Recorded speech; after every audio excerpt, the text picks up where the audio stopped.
Kodi bwanje sina yankhule akukonza njanje. That's why njanje ngakale ife yanda tunamiza kuti muli mafuta muli mamola sezi. Koma ife bwanje zimeze sina yankhule. La Mzika. Ni dzina langa ndi Steve Kondwa Banda. Masiku mbuyo, masabata mbuyo. Takati kuona zipani za UDF, Afford, UTM, ndi DPP. Tukubwera pamodzi kudandaula zina zotsamwitsa zokhuza nkhani la bungwe loyendesa chisankho la MEC. Imodzi mwa nkhani ndiyo kuti wapampando wa bungwe limeneli mayi Annabel Mtalimanja omwenso ndi judge ku bwalo la High Court amenewa atule pansi udindo wawo kamba kakuti akuganizira kuti iwowa kupangidwa connect ndi chipani cha Malawi Congress Party. Aina yake osadalankhule kenakali konse pazankhani imene koma dzina lawo kwa president lidasankhidwa ndi bungwe lija la Judicial Service Commission motsatira ndondomeko komanso malamulo a dziko lino la Malawi komanso oyendesera chisankho. Zipani zimene zitabwera ndikunena zimene zikuti zichitike ndikupereka masiku 14 kuti akapanda kutero akhale akupanga zondesero dziko lonse. Taonanso mabungwe omwe si aboma omwe amamenyera ufulu kapena kulankhula zinthu zina zikakhala kuyenda bwino akubweranso ndikunena kuti akufuna kunena kuti mkulu ameneyi wa bungwe la MEC mayi Mtalimanja atuleso pansi udindo wawo. Ndi amene ali mkulu wa Concerned Citizens mwachidule among the citizens amene ali pampando wa bungwe limeneli Oliver Nakoma omwe nawonso bungwe lawo gulu lawo likunenanso chimozimozi mogwirizana ndi zipani zinayi zomwe zikunena kuti wapampando wa bungwe loyendesa chisankho cha chaka cha mawa cha president kansala komanso phungu atule pansi udindo. Ndikulanthireni Anakoma muli bwanji? Ndili bwino kaya muli bwa? Tili bwino. Sikoma kwambiri. President satenga dzina la judge paika. Ndondomeko yake ndiyo kuti Judicial Service Commission ndi bungwe la majaji motsogozedwa ndi Chief Justice lomwe limasankha mayina. Ndikupereka kwa president kuti asankhe dzina limodzi. Inu mukutsutsana nawo mayi Mtalimanja chifukwa chani? Chomwe akulakwirani munthu wa mayi ndi chani? Sikoma kwambiri. Choyamba mwina tinene kwa Malawi kunena kuti mayi amene wasanalakwe china chilichonse sanatilakwire ife. Koma nofana ndibweze ndimbuyo pang'ono background unena kuti mchaka cha 1994 dziko lino la Malawi linapita ku democracy. Tikamanena kuti democracy ndiye kuti muchizungu amanena kuti majority ndi amene mapanga rule kapena anthu amene alipo ochuluka ndi amene ganizo lawo limayenera kusatidwa. So tikatenga ku Malawi kuno tili ndi zipani zikulu zimene ndi kuzitcha zikulu zilipo mwina 5. Malawi Congress Party, Democratic Progressive Party DPP, UDF, UTM komanso Afford. Now out of zipani zimenezi 5 izi ndi zimene tikunena kuti they are the main players kapena ma stakeholders. Chifukwa tikamanena kuti chisankho ma main stakeholders amene ali ainu ake achisankhocho ndi zipani. Chifukwa ndi zipani zimene zikufuna kuti zikapikisane ku 2025. Ndi zipani zimene zimapikisana pa chisankho. Now pa zipani zimene 5 ndatchula zija zipani 4 zikuloza zala mkulu wa MEC kunena kuti ku MEC kusukuduka zigamulo kapena upangiri wabwino. Choyamba zipani zimene zikuloza chala ku MEC kunena kuti abweresa kanyama kena kamene akukutchula kanyama kachisulo kowerengera zisankho. Mbuyo monsemu zisankho zijama werengera manyo kuwerenga chimozi 1 2 3 ndikupanga record. So Annabel Mtalimanja atabwera ngati wa mkulu wa MEC akuti abweresa chisulo china chimene chiwerengere mavoti. Therefore mukumvesesa kwathu ma press briefing amene akakuchita azipani amenewa azipani 4 akususana ndi zimenezo nena kuti tikuona ngati kuti pochosa zosatira zimenezi ku masenta kuti zipite zikawerengedwe kuti zikaphikidwe kuti zituluke ngati zosatira zisaduse mu chisulo china chilichonse. Ngati mwakhanso mukundisatira Steve mwakhanso mwina mukumva pa social media kunena kuti zikuoneka ngati kunena kuti Malawi Congress Party yabwesa chisulo chimene chimadala kuti pamene zosatira zikulowa mu chisulo chimenezi zisinthidwe. Nawe ifika ndi mabungwe amene siyabo pamene tikukonda mtendere timafuna kunena kuti zimene zinachitika 2019 titavota chisankho panapeza kuti chaka chonse chinatha tikukangana ma demonstrations ngati why anthu ena amanena kuti zisankho zesi zinaende bwino. So kudandala kumene kudandala kuti ma commissioner zawo zikuloso anasankha ma commissioner a DPP ndi ndani? Ndi a DPP ndenda kupasani ndakupasani example nena kuti ma commissioners achisankho aku electoral commission sayambira kukhala pa 2025 2019 kunaliso ma commissioners koma tinaona chipani chimene chinali ma commissioners kumene kwechikukana kusata za chisankho mapeto ake kunachitika chani anthu anapita pasono ndikuyamba kuphwanya katundu ma commissioners a DPP amene ali kumene kuja kapena azipani zina amene ali kumene kuja sikuti ndikoyamba kukhala kwake ngati ma commissioners amene wandofunika which is ndofunika ndichifanya nezipani zizikudandaula therefore if tangoyangana kudandaula kwa zipani followers nina kuti sizikukhutira ndi kusongola kwa nkhani ya chisankho ndipo opewa zimene zachitika kumaiko ena padakali pano mukoza ndivomereza ino Malawi kunena kuti ku Mozambique kuli mpungwepungwe chisowa chake ndi chimenechi kunena kuti anthu sakuvomeza chisankho mpaka lero chimene mwina kuchizwa nchonena kuti ngakhale kunoko kumibawa kuti kuchitika zina zake charatiloza general manager iwo ngati wapa mpando chichonse chikubwera pa mpando wawo ndiye ndikunena kuti ngati pali anthu ena amene akuwakayikira kuti zimene zikukhalira mayi wasayendesa bwino chisankho ngati mayi amene ali dotolo si munthu wamba munthu wozowa malamulo ndikuwapempha kuti iwo anakachoka pa mpando paja kuti zikamachitika asambe m'manja kuti inetu paja ndinachoka ndiye ndizi komanso timafuna tinene kuti munthu akakulemba ntchito chifukwa meki ikuyendesa chisankho timizi una kuti ikuyendesa zinthu za anthu a Malawi so ma main players achisankho chimenechi ndi zipani now out of 5 parties zipani 4 zikunena kuti tikuonapo pali minga bwanji anabelo ndali m'manja pozindikira integrity yawo achoke pa mpando pa kuti a president asankhe munthu wina amene zipani zina zija zimvomereze ndiye musipi yomwe kuti zisankho zikazatuluka alisazakhala okhutira ndiye zimene tikunena ifa china ndi chani chimofuna mai tali manja tikuona kuti ife mabungu musi aboma tikayangana process ichi mene zipani zikudandaulira tachitenga kunena kuti mai tali manja sakuta engagement ndi ma stakeholders akupanga ziganizo za iwoka ndiye timanena kuti nkhani for example imene ya chisuluji mudi ka systematic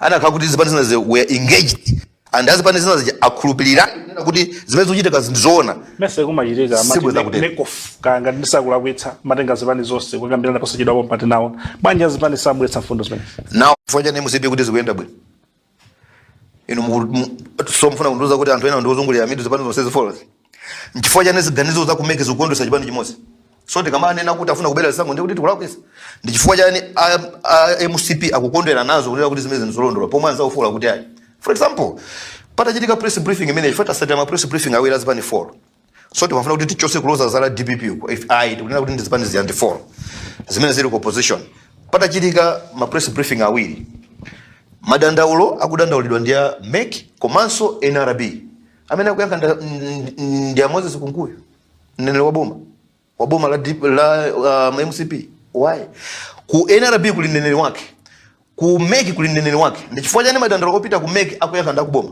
ndiye tikanenda kuti izizo kupanga ndaboma kuti azabere chisankho ndiye kuti kwana mizira ndiye popewa zimenezo that's why tikunena kuti I was back excuse komanso pali mfundo imene ikunenedwa kunena kuti mai anabelo ntali manja ndi mwana wa Malemu John Tembo amene anali president wa chipani chimenecho cha Malawi Congress Party umboni ulipo ndipo ife ndi mwana namba ja taona iya zimene siti kuziziwa ndi munena ndingasomuzo munena bwanyi mwana wa John Tembo ife zimene tutazoona muso chimene ndipo ndizoona zimene anakoma ndibungu la the citizens ngati mukuti ndi mwana wa Malemu John Tembo ndi mwana wa namba jani ndi zimene tu zili kuno kaya ndi mwana wa namba jani zimene ife sitinganenere zimenezo koma zithu zimene zikudusa mu social media nkhani zimene zikudusa mu social media zikutsimikiza nditu mutengera za social media ndi zimene timatengera atu komanso amayi anabentani matiko zobwesa pano chithunzi cha wanavala makaka achipani cha MCP it means ngati zimene izikudandaula kuti amayi anabentani manja alafiriti ku MCP ndizoona now popanga clear zonsezi majaji nziko munali mwambirimbiri ndi chifukwa chani appointing authority kukakamira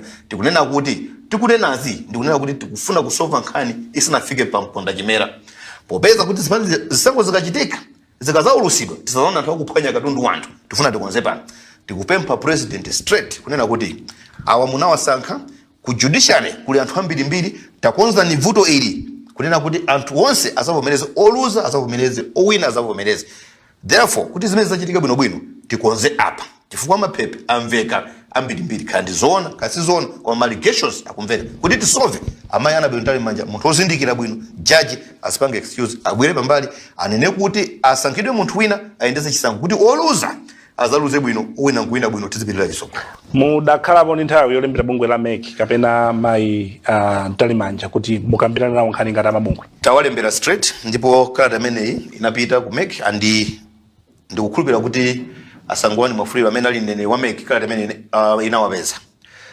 tinawalembera direct amayi Anabel Ntali Manja komanso tinayika makopes kuzipani zonse. Munalembera kuti mukumane nawo kapena atule pasudi? Timawapempha kuti atule pasudi ndo.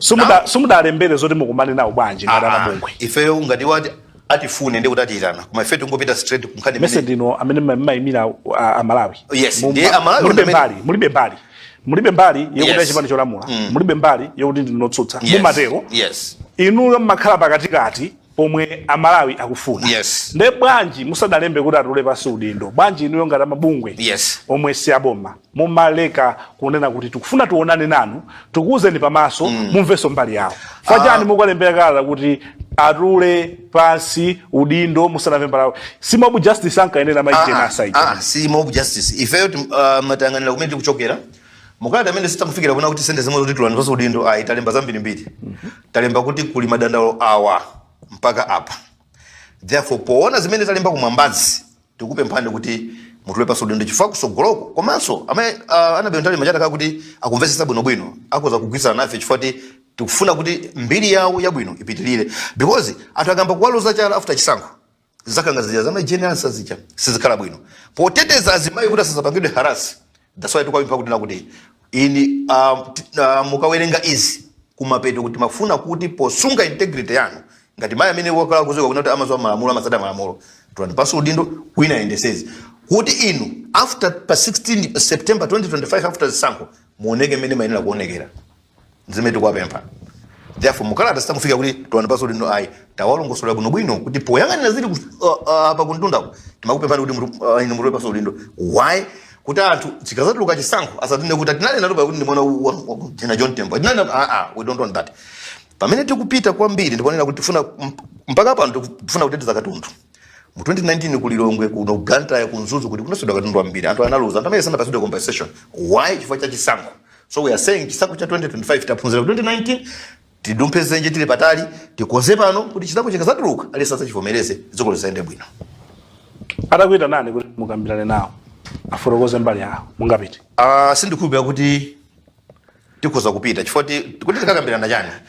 Ndingani onena kuti feta kwa atakuita nani kuti mupite malemba mukudikira yangu tikanena chimozimozi mukudikira mungapite tikapita ndipo tikanena chimozimozi kuti tinakulembera ndikalata and iwo tikawafusa kapena tikawaonesa kapena tikawalongosola zimene zili kunja I think amazimva iwo aliso pa social media.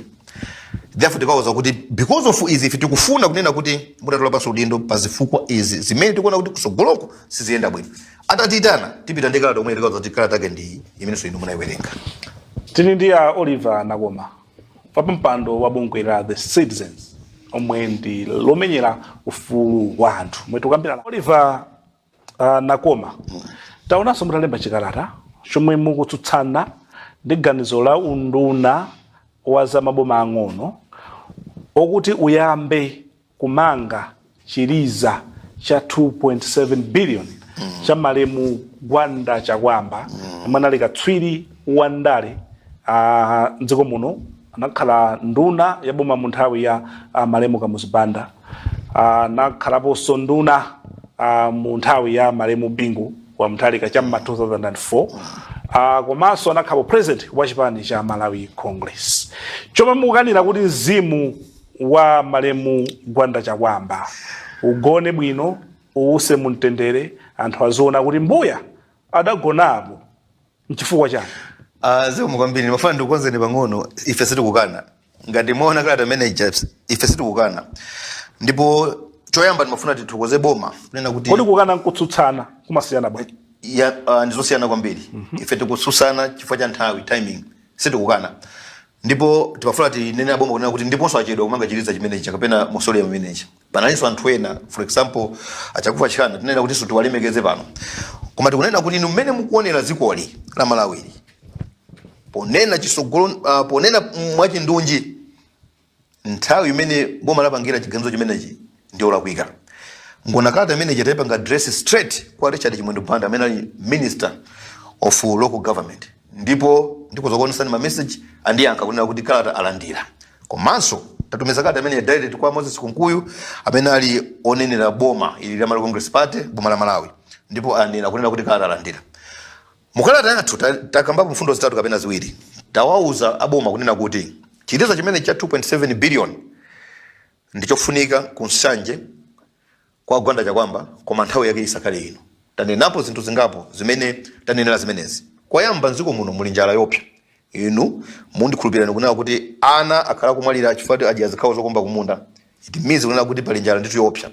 Padakali pano ndikunena pano magalimoto akulu a diesel yalamise muno ma filling station.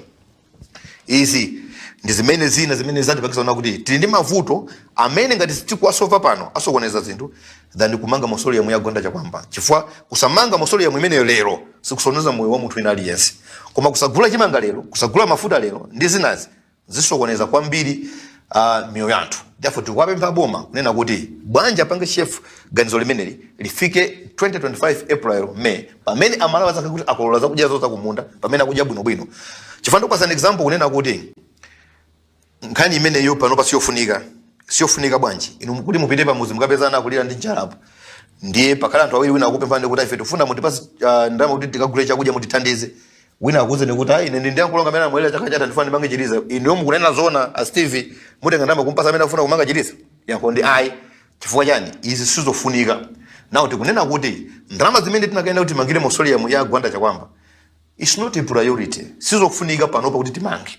Ndiye timapempha kuboma popeza nena kuti it is the listening government ndiboma limene limamvesera kuti ndikupera una kuti Richard Chimwene Banda omwe tawalembera kalata ndipo atiyankha kuna kuti alandira kalata akhala pansi kuona wisdom mwa ife chifukwa tikuwathandiza kuti ayendetse bwino boma chifukwa even kusanje komweko kula anthu akufa ndi njala even kumachinga kakuti kwina kulikonse in short zikulosera Malawi kulibe chakudya padakali pano kulibe kwadi magemene kusa chakudya it means kuti chimanga chonse ali makalibe. Therefore sizanzeru tikutentauza chonje kuna kuti sizanzeru padakali pano kutenga ndrama lukamanga mausoleum ya agwanda chakwamba pomwe anthu akufa.